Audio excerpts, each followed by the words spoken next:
there, guys, and welcome back. On this week's show, part 5 of our roll top desk build.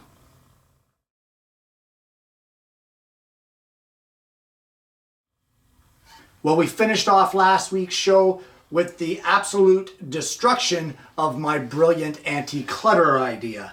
So with that thought in mind, we're going to head over to the router table and look at what we need to do in order to place a bottom in all of these drawers. Well, who knew that you had to add a drawer bottom to make a drawer functional? Go figure. I've got a 1/4 inch straight bit installed in the router table, and I've got my fence set so that we're going to leave a 1/4 inch material at the bottom of the drawer. Now what we need for the bottom of our drawers, or our drawer base, is we need a slot in here, a 1/4 inch slot that will be half the thickness of the material. So I've set the height of my router bit at 1/4 inch, which is half of the 1/2 inch material, but we don't want to go right through. We want to make these a stopped groove just before the end.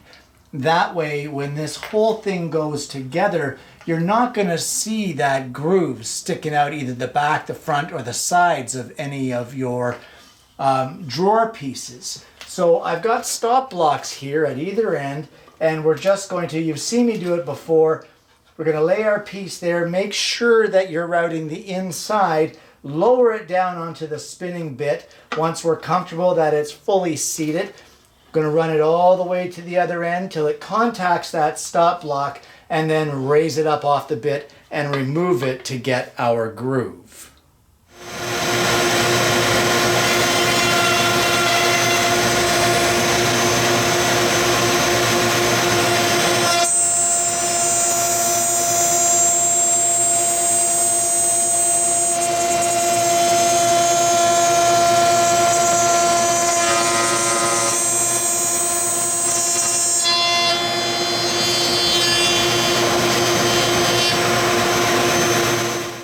Now that we have all the grooves routed in the front and back pieces of our drawers, we need to do the exact same thing with all of the 22-inch long pieces. Just keep in mind, you may want to do a little, like, not dry assembly, but place your pieces of your drawer out on a table and look at it so that you know exactly what is the inside. Don't accidentally route the outside of a drawer. If I do it, you're going to see me here on the show do it because I'm going to post it. But I'm hoping, touch wood, that I won't do it. So make sure that you're routing the inside, and now route all of those grooves, again, stopped grooves, in the same method on the 22-inch long sides of your drawers. Well, I've put one of these drawers together now that all the routing is done, just to show you that we have our 1/4 inch groove all the way around. And look at the corners. I mean, the corners are still intact. It looks great. It's just that one little bit of professionalism where by doing this groove as a stopped groove, you don't look like a hack. You actually look like you know what you're doing. So now that we've got this groove done, all of the drawers, with the exception of the middle drawer, have the exact same size bottom.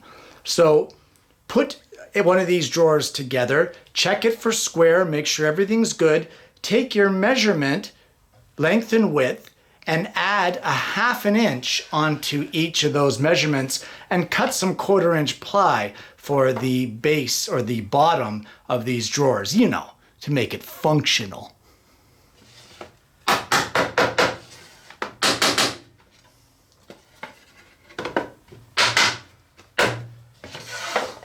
And there you go. I mean, that's just fantastic. It looks great, looks really good. It'll look even better once the face frame is on it, but that's the way we put it together. There's a bit of finagling because of the hidden grooves in this. So you kind of got to muck with it a little bit to get this together. Don't think it's going to be just a boom, boom, boom, assemble it. But now that you're happy with this fit and you're happy with the way the drawer looks and the whole 9 yards, glue everything together and give it a good sanding. So you should have all of your drawers glued together at that point, and we can move on to installing them into our desk. Woohoo! All the drawers are sanded and ready for installation. This is a very repetitive thing to do, and I hate it. I really hate installing drawer glides. So I'm always looking for an easy way to do it that's going to make my life easier. And that's what we're going to make here. In essence, what we're going to make is a T-square that will assist us in installing these drawer glides. So I have some leftover poplar from the drawers, and this is a 12-inch piece and a 24-inch piece. This is a little rough here where it didn't get fully planed. It doesn't matter to me. The important part to me is that we have a flat surface here and here for these pieces to mate, and that we have flat edges here. So our first step in doing this is we want to make the actual T-square itself. So line up the 12-inch piece with the back of one edge of your 24-inch length and use a square and make sure that this piece here, your cross member, is perfectly squared to your longer piece and centered front to back. This piece here is actually 1.5 inches wide, and this piece, it doesn't matter, whatever you've got. Once you're absolutely sure and content that this is perfectly square, glue this down and screw it or nail it or whatever you can do to keep it from shifting. You need this to be perfectly square, and you need that to stay square. If it's not, redo it and keep redoing it until you have it perfect. We placed a little bit of glue on the back of the T of this square to get it to adhere properly.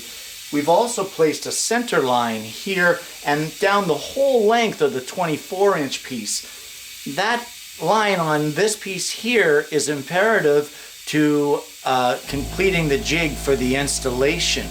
So make sure you got everything squared up, you got those center lines mating, everything is the way you want it, and once you're happy with it, here's something you don't see on my show very often, a brad nailer.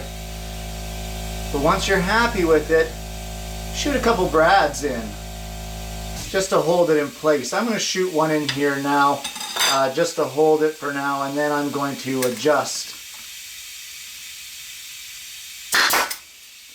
There's one, and then we'll square it up, and once we're happy with that, we will add a couple more. Now I ended up actually using a quick grip there to hold the square for me. I just didn't have enough hands. So nail that in place, make sure it's good and secure. What the heck, let's drive a whole bunch in here. We really don't want this thing coming out of square.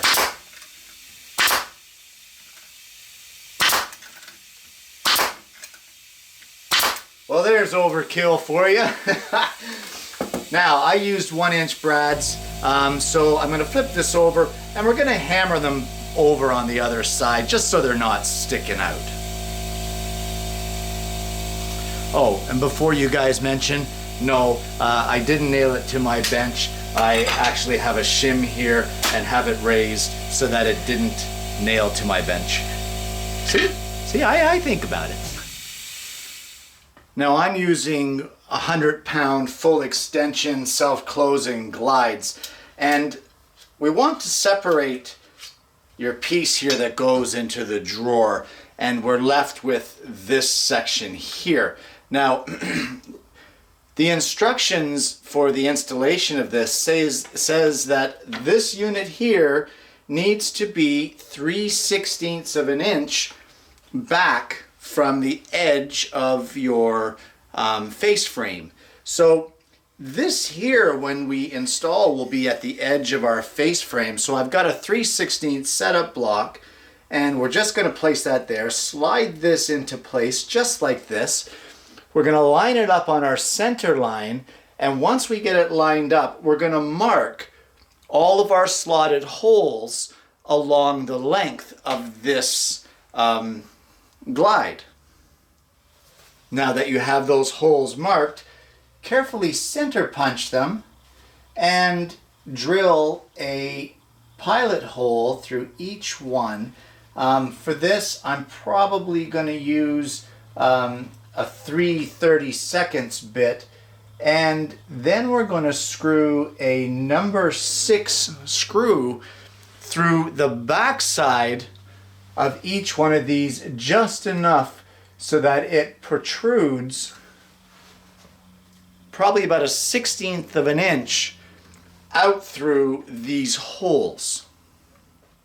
Let me just show you how simple this jig is and how simply it works.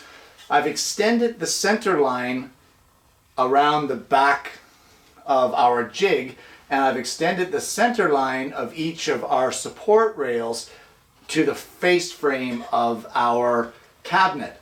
Now, all we're going to do is line up our center lines here. Make sure you're good and lined up. And when you get it lined up and you're happy with the alignment, with those screws there,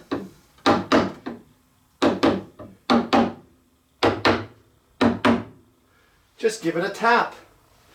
And by tapping it like that, and those screws are protruding, you have now placed a center punch mark at every slotted hole for your hardware, and you can just go ahead and install it. There's no trying to hold it in place. You know they're already aligned, so you can carry on and screw in that hardware bracket knowing that the holes are in line to get your 3/16 gap from the edge here.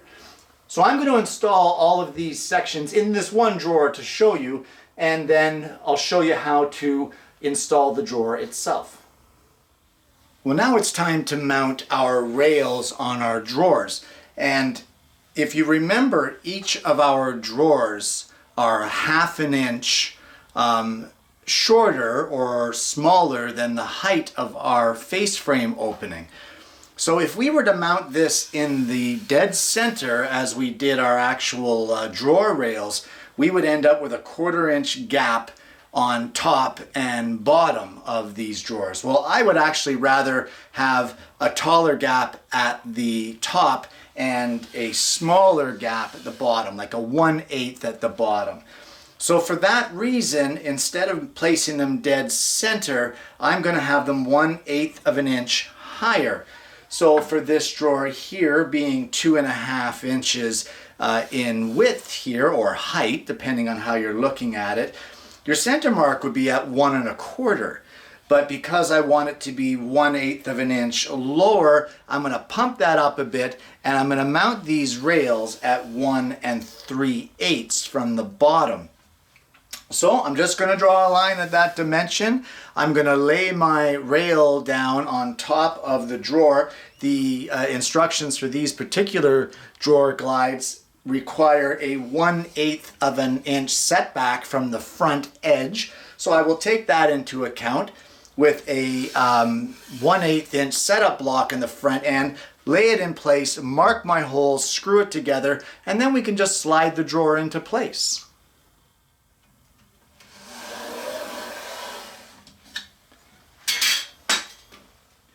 Just a little correction note here, these drawer glides actually require a 1/4 inch gap or setback at the front face. So there we are, we'll mark those holes, center punch them, screw these down, and for this we're going to install in the vertical slotted holes so that we have some adjustment up and down on the drawer, and from there we can, of course, once we're happy with the setting of it, we can install the final set screws in the set screw holes. So there's your process. Let's slide the drawer in place once we get these mounted. You may have to make a few adjustments to your guide rails. They may be a little tight and not glide nicely, but they should be smooth and free moving. You shouldn't have any resistance when you pull this back and forth. You'll hear that clunking. That's just the extension glides because I have full extension. But that's it for the drawer installation. Now, take a break from watching me and go install all the rest of your drawers. I've got half the drawers in on the left side of the desk, and I was just starting on the right side and something occurred to me. Now, we've placed all the drawer glides in the middle of every drawer, and normally that's going to be just fine, but I was thinking about it, and we've got this drawer here, the file drawer, that we laminated the two pieces butt joint together with dowels in order to get a panel that was wide enough to do the depth of this drawer.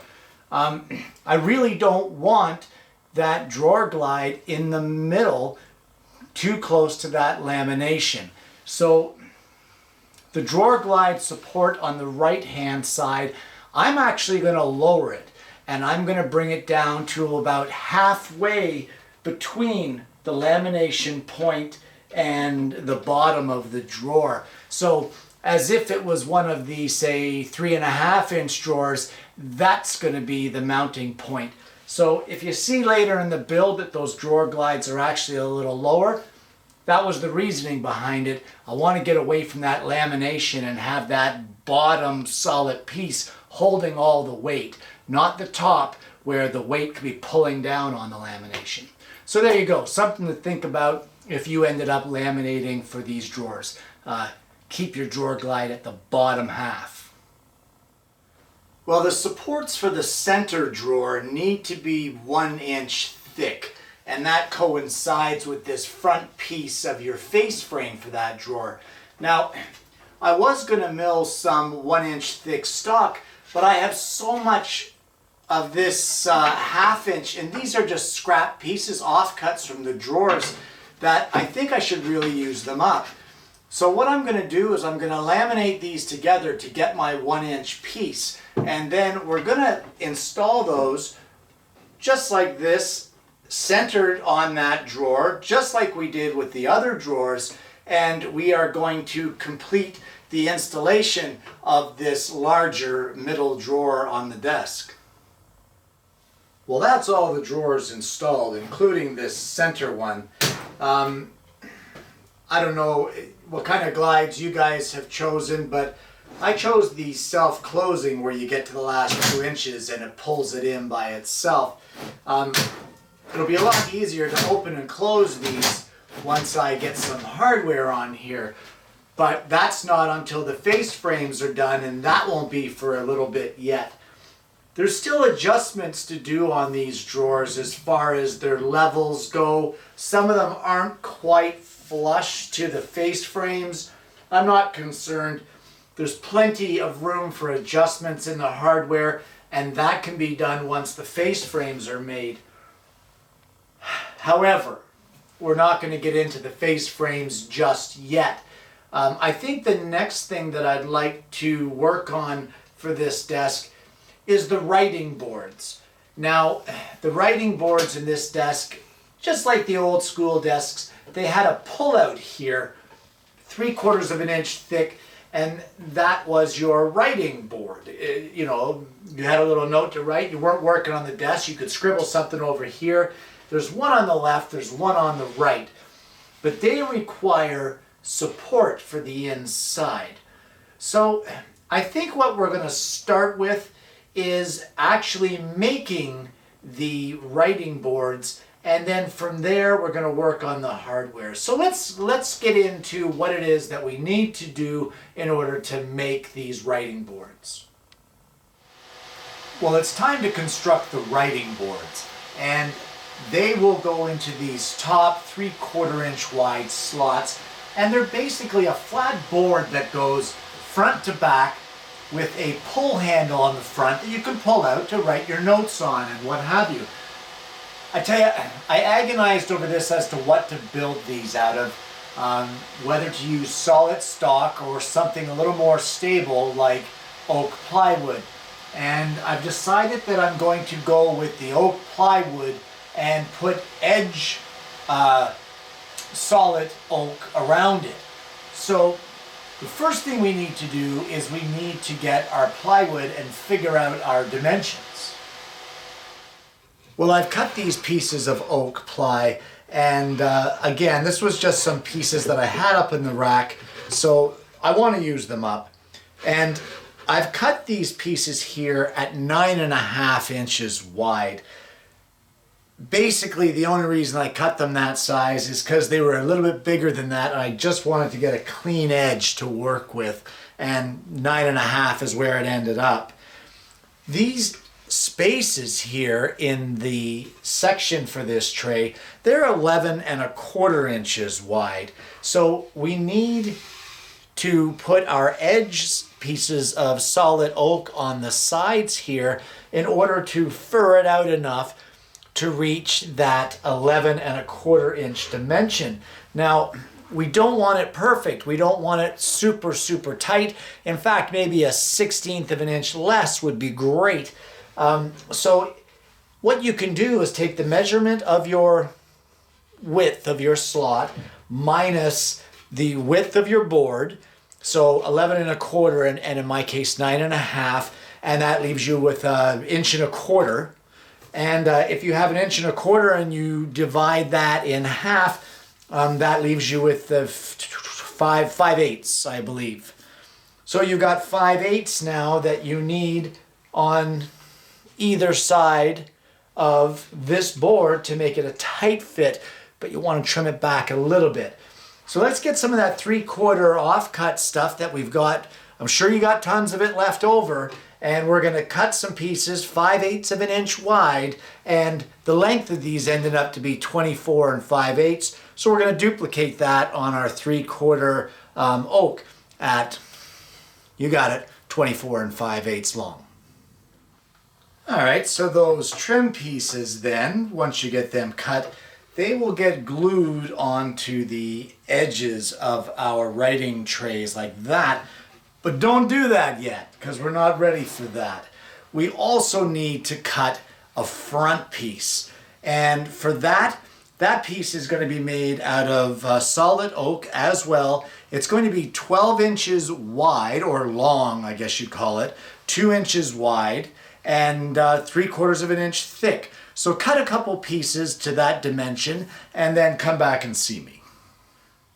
Well, now that we have that front piece cut, we're going to take it over to the table saw and we're going to cut a tenon in one edge of this piece here, and it's going to be a 3/8 of an inch thick tenon, and it will be obviously in the center, and it will be, as far as the depth of it goes, 3/4 of an inch. So 3/8 of an inch wide, 3/4 of an inch deep.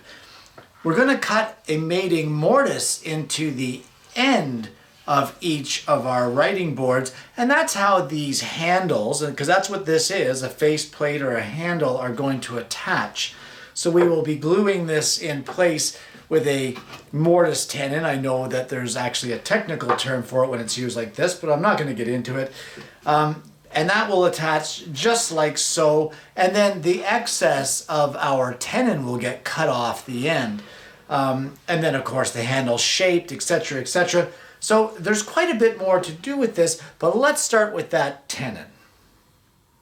We've got the tenons cut in both of our front handle pieces. So now let's cut the mating mortises in the ends of our writing board. So we have our trim pieces cut, we have our actual writing boards cut, we have our tenon cut, and now the mortise is cut in the front ends of our writing boards, and our handles will eventually get glued in place just like that. Remember I was saying we have to cut off the excess tenon, and that would be this section right here, because our end caps for the plywood are going to be glued on the end and be mated right up to this handle. So we need to get rid of this section of the tenon. So for that, we're just going to use the table saw and cut off 1 1/4 inches of each side of this tenon so that it will sit flush inside of our writing board. And now that you have those end pieces trimmed off of the tenon, this of course will just fit in like that.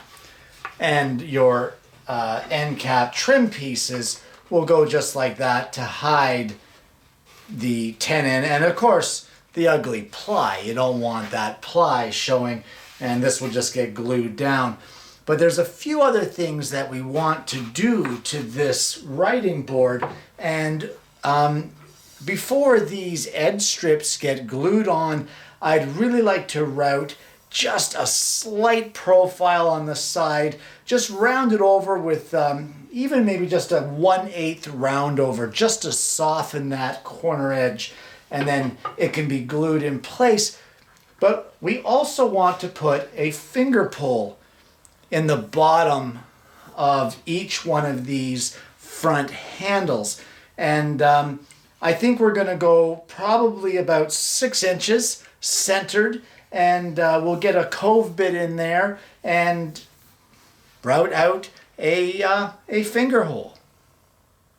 Now you guys have seen me do this stop routing 1,000 times. Heck, we did it just recently on this project. What the heck did we do that for? For the grooves for our drawer bottoms. So it's the same process. You really don't need me to film another section and take up yet another part of the show demonstrating that. So I'm going to route those finger grooves and then round over the edges of those side trim pieces, and then we're going to put the thing together. And there's the finger groove. We've given it a little bit of a sanding, and this of course will be on the underside of the writing board, so you can grab a hold of it and pull it out to use it. Now I said that we could glue it together after that, but there's one more thing that I want to do, and that's I want to put a radius on this outside corner so it's a little nicer looking. I'm just going to draw a radius on there.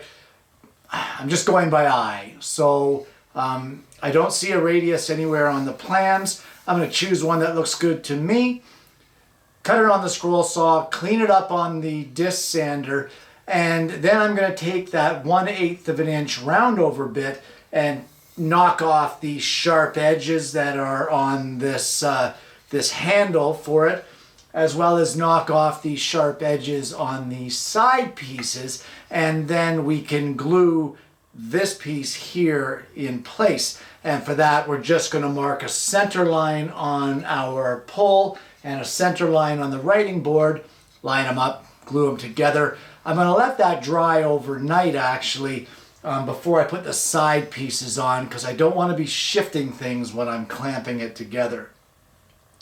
Also, as far as the bit that I used for this finger pull, I just want to pan off of my ugly mug here for a second and show you the bit, and there it is.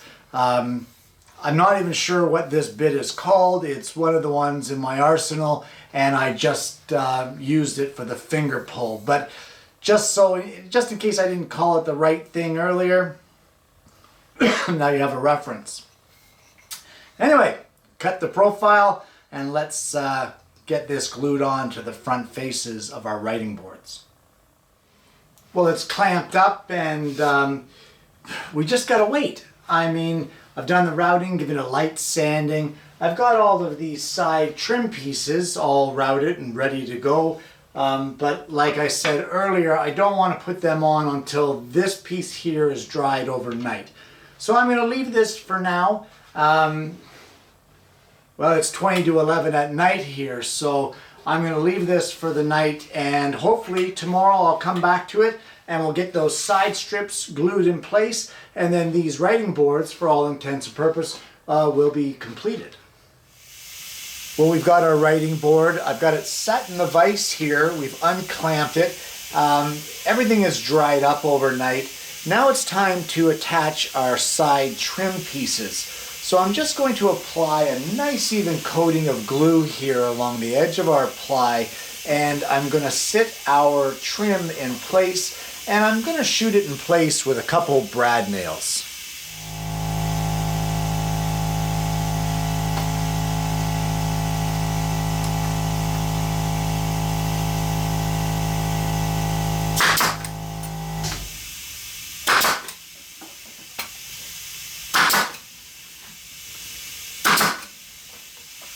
And once you get those brads in place, don't forget to clean up the squeeze out. Let these dry overnight, sand them up, make sure that your oak trim is nice and flush to your oak ply. And once that is all done and you're happy with these writing boards, we're going to move back over to the desk and we are going to build the supports and the rails for these writing boards. But of course, those supports are going to have to wait until next week's show because once again, we have run out of time this week. So where the heck did that time go? Time flies when you're having fun. Guys, I hope you're going to join me next week for the next part in this build series on our roll top desk. And I'm going to be here, and I hope you will too, when I bring you yet another woodworking video.